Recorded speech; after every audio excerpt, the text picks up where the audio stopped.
What's up, my Facebook and Instagram and YouTube and all of you all that are part of my live streaming? What's up, my family? What's up?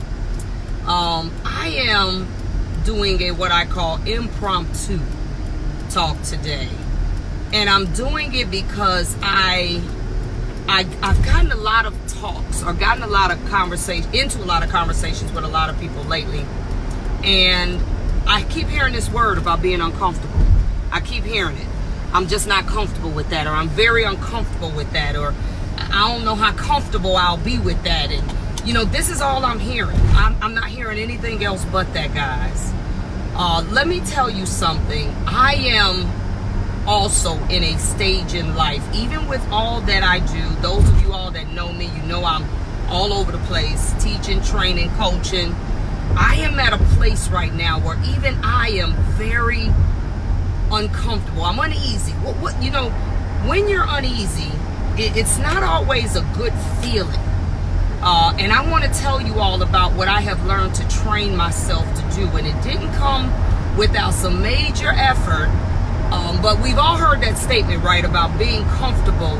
Well, being comfortable, being uncomfortable.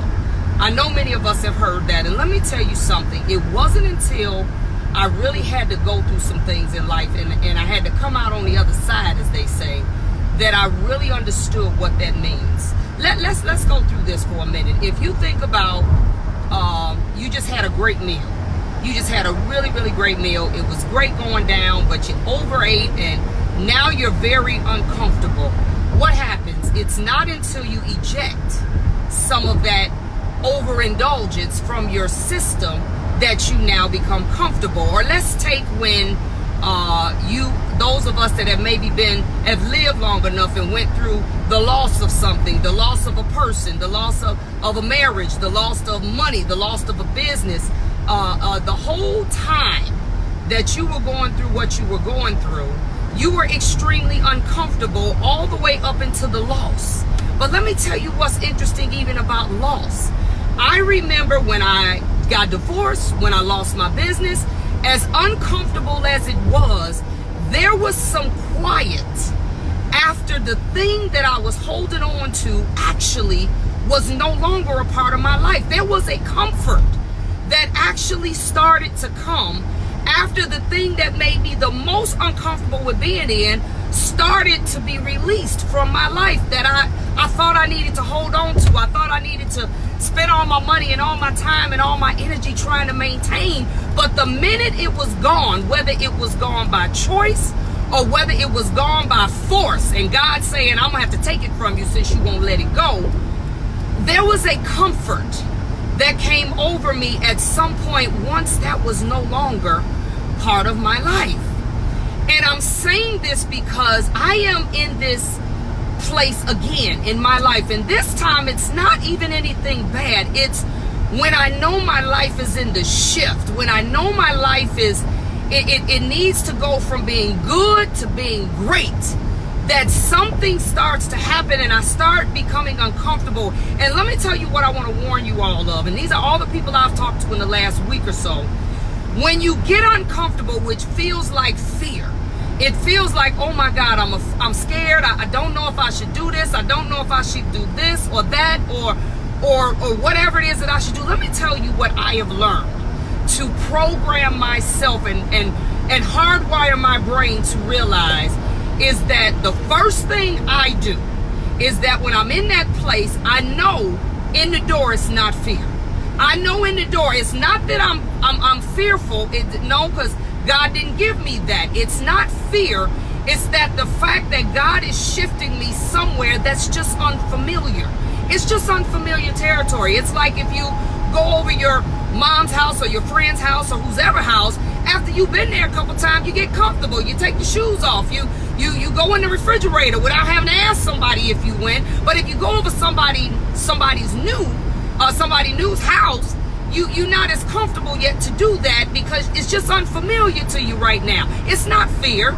It's just you don't have the familiarity with this. It's unfamiliar territory. So I want you all to find a way when you're uncomfortable to not let it take you under to the point where it's like, I'm too scared to do this. Because if you rest on that fear factor, you will allow your uncomfortable position to keep you from moving, to keep you from shifting. And I'm here to tell you, it's normal. All of us go through it. I don't care what level of a success we attain. When it's time for God to take you another level higher, there's some things you got to charter into some unfamiliar territory. You're going to have to take some risks. You're going to have to make some sacrifices. You're going to be like, I don't know. Now, as you get older, I'm older now, I do take calculated risks. And I do try to process through, and I do try to plan. But even I see my friend Michael Woods on here, and even in the best laid plan, you can't figure everything out. There's sometimes you just going to have to jump and say, you know what? I've done all the research I can do. I've done everything that I think I need to do to figure this thing out. But I'm just Nike got the best slogan in the world. At some point, you just gonna have to do it. That's it. But I want to let you all know that thing about being uncomfortable, it is absolutely, positively normal. It is normal to be uncomfortable when you're being stretched. I've lost 52 pounds in 6 months. And I'm going to tell you all, it has been very, now it's comfortable now because I'm disciplined to be able to do and eat and do all that stuff. But it didn't come without me being uncomfortable. It started off by me becoming allergic to dairy. And I wanted to eat better anyway. So God knew he needed to help me out a little bit, because if I just had to do it on my own and still try to get myself together with I love cheese, y'all. I love it. Now I eat vegan cheese. God said, I'm going to give her a little help. I'm going to give her a little help, and I'm going to make it where some of the stuff she likes, she can't handle it no more, because it would make me really sick. And I said, okay. So after that, I was very uncomfortable. I now got to structure eating. When I travel, I got to get hotels with kitchens and all this stuff, because now I have to structure being a little uncomfortable with not just flying to the fast food joint, and I have to plan what I'm gonna eat. I rent cars, I go to grocery stores, I buy food, so that I can now walk into this new comfortable territory that I'm in. But in the beginning, wasn't nothing comfortable. Ain't nothing fun about working out. I don't care what nobody says. Working out is, for most of us, is what we have to do. And in the beginning, you are extremely uncomfortable. You're uncomfortable to the point you like, I ain't coming back to the gym no more. But I want to tell you, it will pass, and you will start to embrace this new territory, and you'll start seeing the fruits of your labor and the results, and you'll say, oh, you know what, it ain't so bad. And then you'll be on fire. But the problem that I want everybody to understand is to not allow yourself, when you're uncomfortable, just say, I can't do it no more. I can't do it. And you get so fearful that it eventually prompts you to just say, I'm done with it. It is part of the process of anything you do, physically, financially, professionally, mentally. You want to change your way of thinking, change how you view stuff. It's uncomfortable because you know why? Because sometimes you're around people, and these people are what you used to be. And it's uncomfortable because now you don't want to do that. But if you sit in the midst of them, they draw you back in. So now guess what you got to do? You got to purposely put yourself in situations with people that make you stretch, that make you eventually not be so uncomfortable. You have to be comfortable with letting some people go. Even though you don't even know these people over here. Now there's some new territory. You don't know what you should say, what you shouldn't say. It is part of the growth process.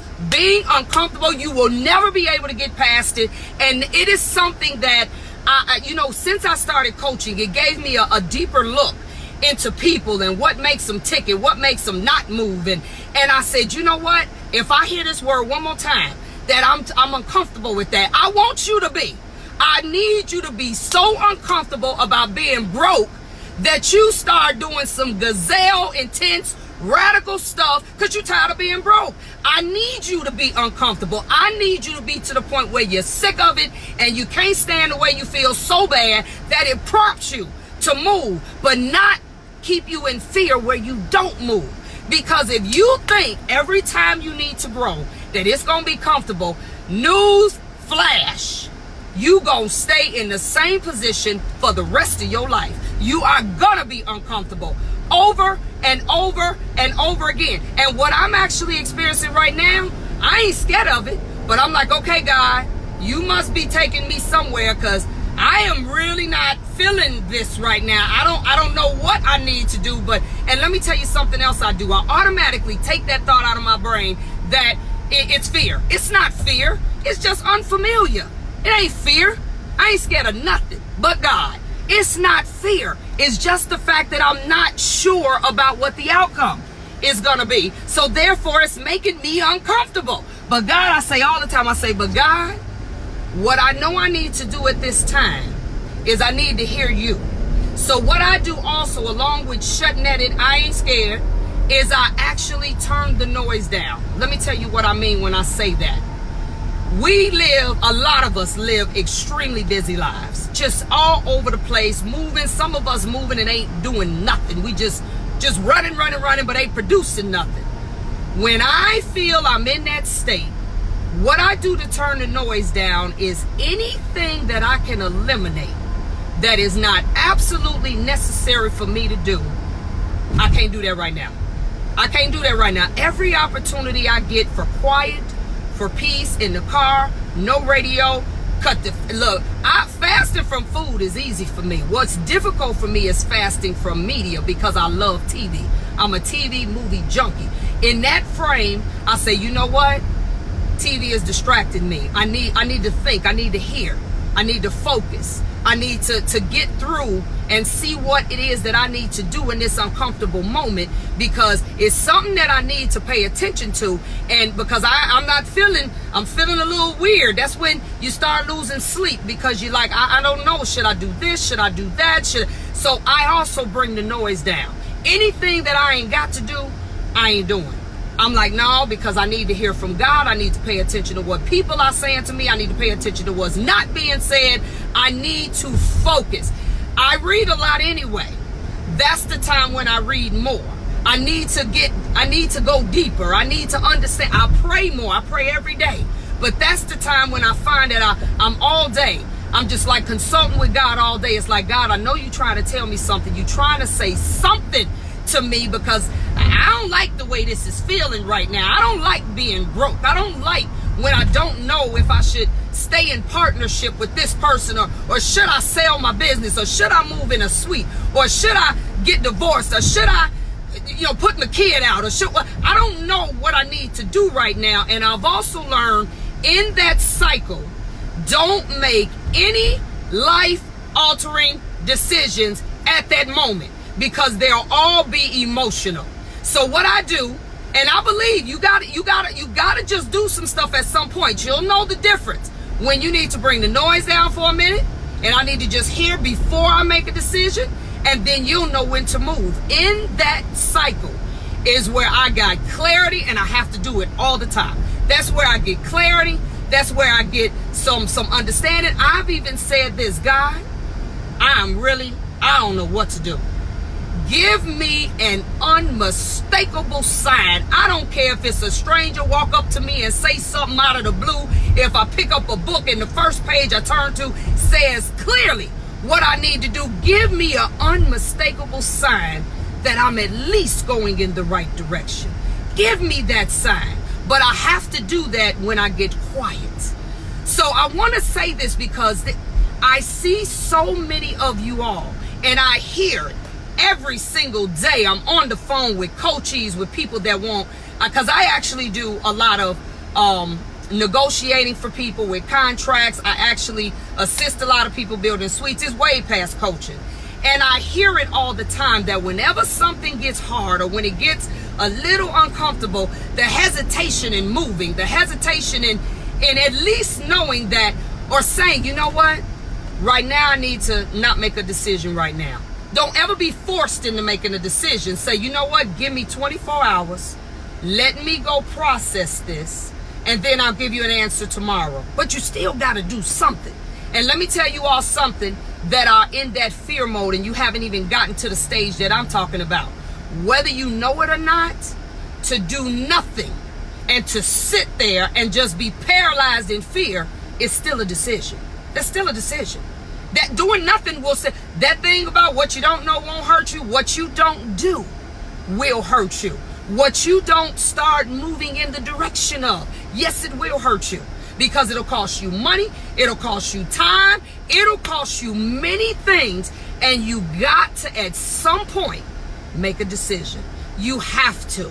But I want you all to understand that what you're feeling right now, it's the best of us go through it. When we know we got to shift, move, you just have to translate how you interpret that uncomfortable feeling. You know, Simon Sinek, who I love, if you all have read any of his books, Leaders Eat Last, Start With Why, Find Your Why, he's just a phenomenal young man that has just kind of just went bananas on the scene, like with speakers and motivational stuff. And he says that he talked to athletes, professional athletes, and this is what I want you all to do.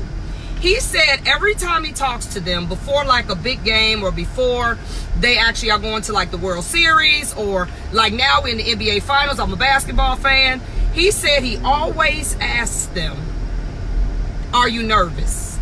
He said, you know what's amazing to him? He said every single one of them will not say they're nervous. They will not use that word. You know what they've trained themselves to do? They've trained themselves to say, I'm excited. I'm excited. I'm really excited about going into this World Series, these NBA Finals, this Super Bowl. I'm excited. He said he interviewed one after the other. He said you will not get one of them to say they're nervous. Now we know what they're nervous. We know that. I don't care how many times they've been there. I don't care how many rings they have, how many trophies they have. Whenever you go into something that great, there is something in you that starts stirring up. You decide what you want to call it. You can decide if you want that uncomfortability to be called fear. I don't call it fear. I say, you know what? This just new to me. This just new to me. It's just unfamiliar to me. Just like an athlete will never say they're nervous. They'll say, I'm just overexcited, or I'm excited, because nervous now starts to shut you down, just like fear will. But if you say I'm excited or I'm overexcited, now you've trained your brain to just shift your perspective, to just shift how you gonna look at it, because it's part of the growth process. You're gonna get those feelings of, I don't really know what to, but you have to decide what you want to call it. That's right. Look at my girl, Stacey B. Williams. She's always on my lives. You got to change the narrative. You got to change the narrative so you don't, as I say, punk out or cow it out, or and I tell people, okay, fine. You walk away from this one. The next time you do it again, it's going to be the same thing. You still going to have to push past that unfamiliarity, that thing that makes you uncomfortable, that thing that makes you not sure what you should say, you still gonna have to push past it. You still gonna have to push past it. It's not gonna change. So what we need to do is we need to embrace right now with what I have going on, and it's actually, it's for me, it's making me make some decisions for some things that are actually working, to some things that could surpass even my greatest dreams, my greatest imagination. Because see, let me tell you what happens. You all think it's just when bad stuff is going on, because see, I done been there too. It's not just when bad stuff is going on that you have to make these decisions. It's even when good stuff is going on, but you know that good thing has came to its expiration date, and you really need to get rid of it, or to do away with it, or put it in your rearview mirror, so you can now invest your time, money, energy, and resources into something else. But that thing you got that's good is stable. And for those of you all that crave stability, let me tell you something. With growth comes some loss, or what you perceive as loss.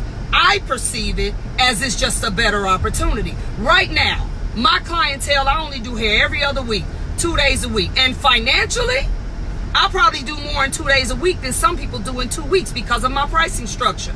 So people are wondering, even my clients, why are you talking about quitting altogether? You know why?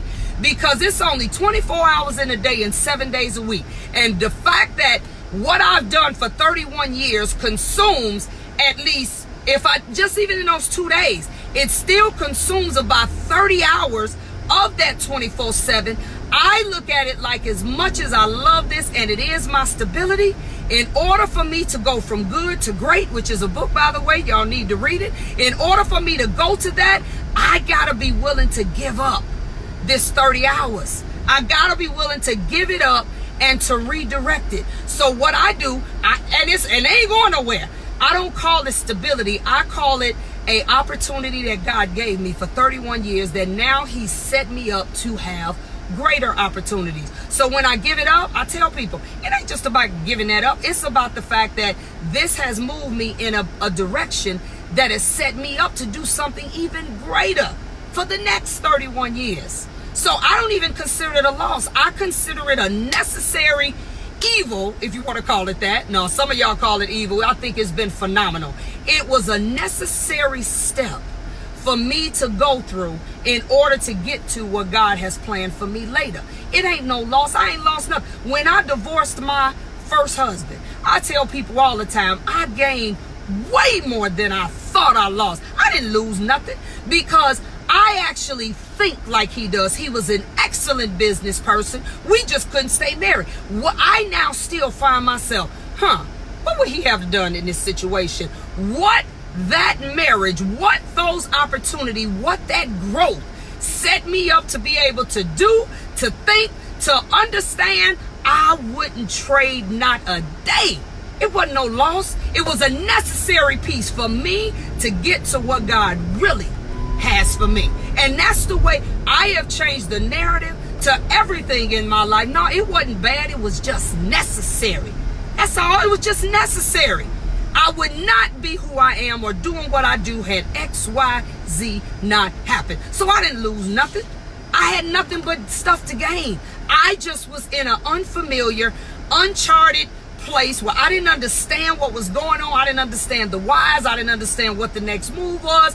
But little by little, when I brought the noise down and I said, God, okay, tell me what to do next, I have been able to look at everything that I have experienced, every decision I've had to make, and understand why it was necessary. And I'm pleading with you all, because y'all keep running. You're going to keep running and running. Like I tell my millennials, okay, you don't want to do the work for this and you abandon it. You do know the next thing you take on, you're going to have to do that work too. Simon Sinek again, he says this, and I love his little statements he comes to. He says, I don't care when you stand at the foot of a mountain. I don't care whether you get up the mountain fast or slow, it's still a mountain. And it's still one you got to climb, period. And it's still one that your legs gonna hurt. You're gonna maybe fall back down a little bit.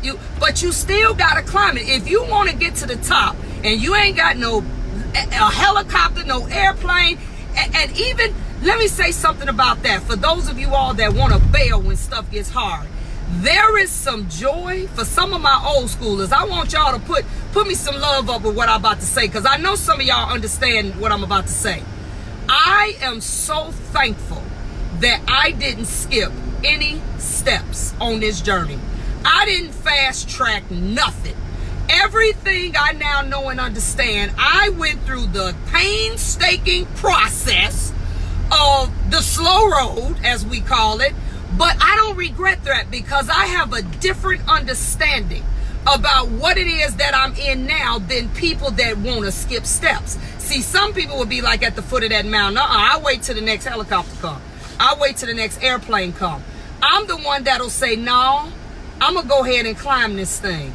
I'm going to climb this thing because I want to know what it feels like to go through the disciplines of having to go one step at a time. I don't mind understanding that discipline, because then if for whatever reason life gonna happen, if I get knocked back down a couple steps, I'll know what to do to get back up. And I won't be like somebody who skips steps, because a lot of people now, they don't want to go through the process. They just want to skip steps and get there. But when things happen, you don't always know what to do to figure it out. So I thank God for the process of going through it. Now, I ain't saying you got to go through everything now, but I am so thankful for going step by step. Look, Steve Harvey has a statement. I love it. He says, success is not on the elevator. You must take the stairs. And I thank God for going step by step. The only thing I want to tell you all to do, if you use that metaphor, When you are going up those stairs and your legs are burning and you're tired and you're out of breath, it's okay to sit down on the step. Take a pause for a minute. Sit down, catch your bearings, let your legs stop hurting, let yourself regain some oxygen. Just don't go back down. Just don't go back down. Just keep climbing. You might have to push pause. And for all of you all that, and a lot of my talks that I have are from people constantly saying, all I've been hearing for the last month, and I don't know, Nick, that's just not comfortable. I don't know, that makes me a little uncomfortable. That's all I've been hearing, y'all.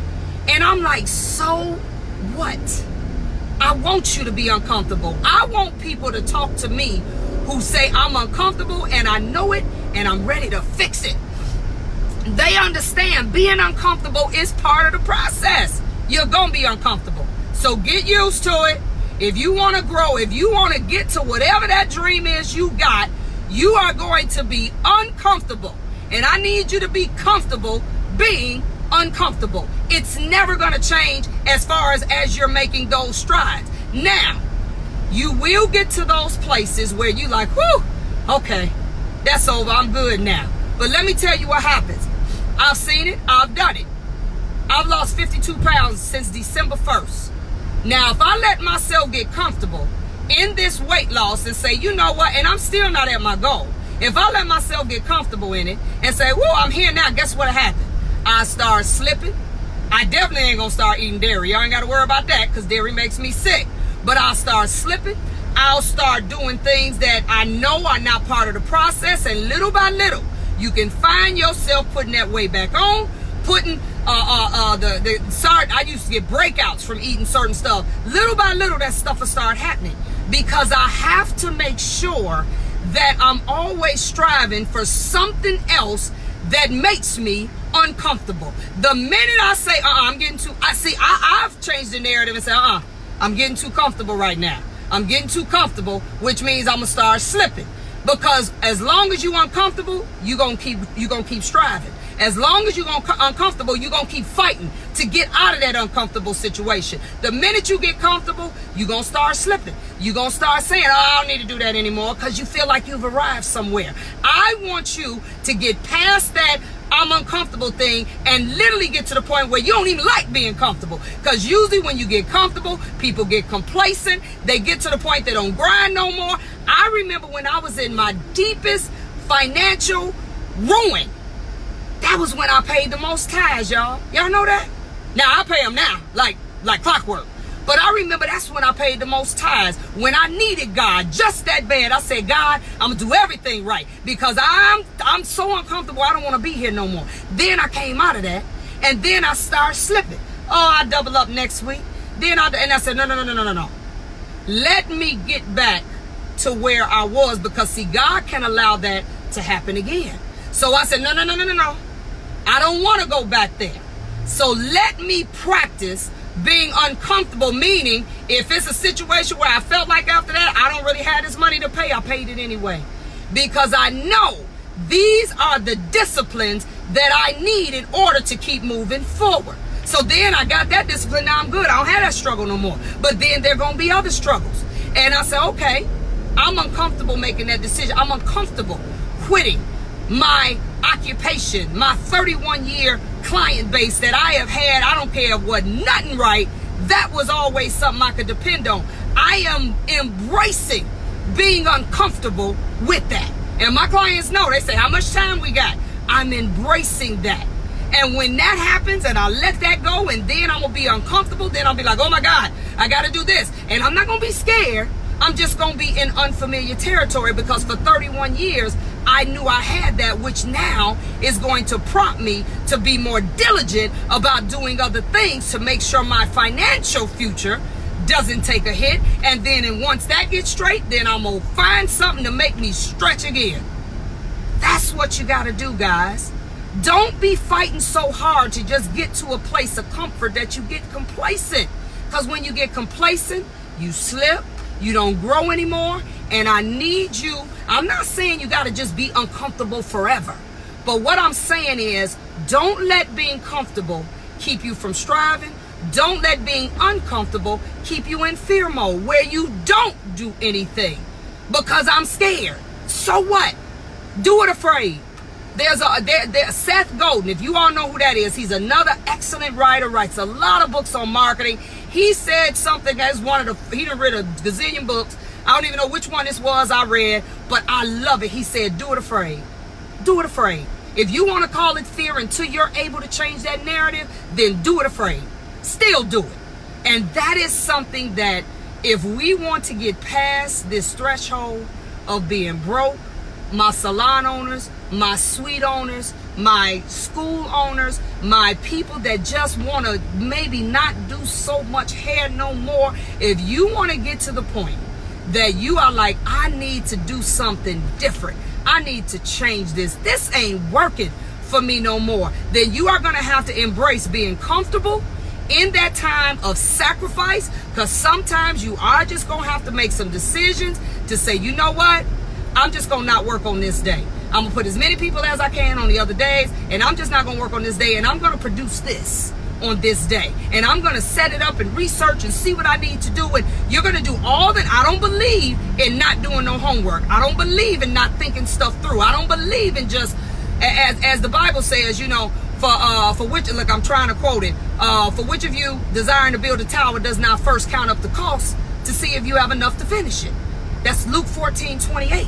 I don't believe in just doing stuff haphazardly. I believe you do have to process, even if it's quickly, what it is that you think you're about to do. The coaching groups that I have 4 now. The coaching groups that I have, that's what I do. I work with these people to get them to process what it is that they need to do. But as Iyanla Vanzant says, I can push you, but I can't pull you. I can push you, but I can't pull you. You're going to have to pull yourself, okay? Because that means you're going to have to pull yourself out of that mode of being uncomfortable and get to whatever comes next. You're going to have, all I can do is push you. But you have to make the decision, I'm going to do it afraid. I'm going to do it even though I don't like the way it feels, and I don't know what's on the other side, and I don't know. You know, there are people, and I'm shifting gears a little bit. It made me think about, I have a friend, and my mother's also like this. I'm a movie buff. Have you ever sat with somebody that wants to try to figure out the movie all while the movie is going on? So all they do is talk and be trying to figure out what's going to happen next and this and that and the other. You know what I say to them? I almost can't stand watching a movie with somebody like that. But you know what I say to them? There are some things in life that you just got to let play out. Watch the movie. Watch and learn. Make whatever shifts you need. And this is, I'm making this kind of metaphoric to life. Some things you're not going to know what's going to happen. A lot of stuff you aren't going to know what's going to happen at the end of the movie. But that in itself cannot keep you from watching the end of the movie. If you didn't know what was going to happen at the end of the movie, you just not going to watch it? No, you're going to watch it, and hopefully you're going to be quiet all while you're watching it so that other people can learn what's going on in the movie. But this is something, guys, and I see it all the time. I have people now that I've coached that I personally feel they're at a paralysis because they think there's some magic moment, there's some big thing that's going to happen and going to all of a sudden take you out of this uncomfortable state. No, it's just like working out. It's just like rehab. For anybody who's been through rehab, I had a really bad car accident back in 2009.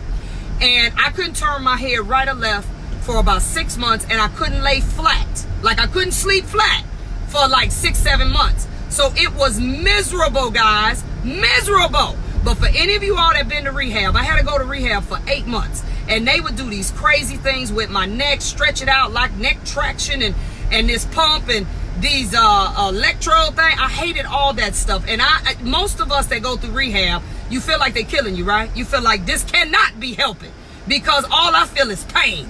And I know these people are killing me. But guess what happened? As I went through rehab, as uncomfortable, I mean, there were mornings I was like, I ain't going. I'm not going through that today. I don't feel like them putting me in that kind of pain. I just don't feel like it. But I went anyway. And as uncomfortable as it was, I remember the day I woke up like, oh my God, I could actually turn right or left. My neck actually don't hurt as much anymore. And then as that went on and that went on, I remember the day that I had no pain. I remember the day I was able to lay flat without my neck being on fire, although I thought they were killing me. And what happened was they worked and I worked. I allowed them to work through the pain until eventually what was once uncomfortable and I thought it was killing me, it ain't uncomfortable no more. But I had to make the choice that I ain't gonna quit going to rehab. I'm not just gonna say forget y'all because y'all killing me. They can't make me go to rehab. But I made a decision to go, and then they did their job. But if I had to stop going because I felt like they was killing me, I probably still wouldn't be able to turn fully right or left today. Still. So I want to just say this. I'm actually on my way to the flight going to Premiere, guys. If anybody out there is going to Premiere in Orlando, I've been going to Premiere since I've been in beauty school. I love that show. So I'm actually getting ready to pull into the airport parking garage because I park right at the door and get out. I'm on my way there, so I'm going to finish this up. But I just want to say something to all of you all. If you're in that place and you're uncomfortable and you feeling, like you're going to throw up sometimes about what your next move is, it's not fear. I just want to tell you that. I want to encourage you to keep moving. Go through the rehab. It will get better, but you got to keep moving. Just don't check out. For those of you all that have heard me do that video, just don't stop. It's not fear. It's just unfamiliar. It's just something you're not sure about. You don't know what's on the other side. You have no idea whether it's even going to work or not. But nothing beats a failure but a try. That is the truth. And I know you all have heard successful people say this, and I don't think you really fully understand, some of you all. Failure is also part of the process. Failure is part of it. Failure is where you learn stuff. Failure, those that never fail is those that never try. You gonna have to fail at some stuff even to know what you shouldn't do. I have learned my greatest things or assets or attributes to give to people from my own failures. I love that I failed at a bunch of stuff. It's gonna fail at some more because I'm gonna try it, and if it don't work, oh well. And I'm gonna say this and then I'm gonna get off. My ex-mother-in-law used to say something. I love taking people's sayings, as y'all can see. She used to say, if God didn't think we was gonna make mistakes, y'all, he wouldn't have put erasers on pencils. And I used to love when she used to say that. So I want to just end with this. I want you all to embrace being uncomfortable and be comfortable in it. And the minute you get too comfortable, I want you to purposely, intentionally make yourself uncomfortable again. I want you to know that it is in your discomfort that true growth happens. Peace out. I'll see you at Premiere.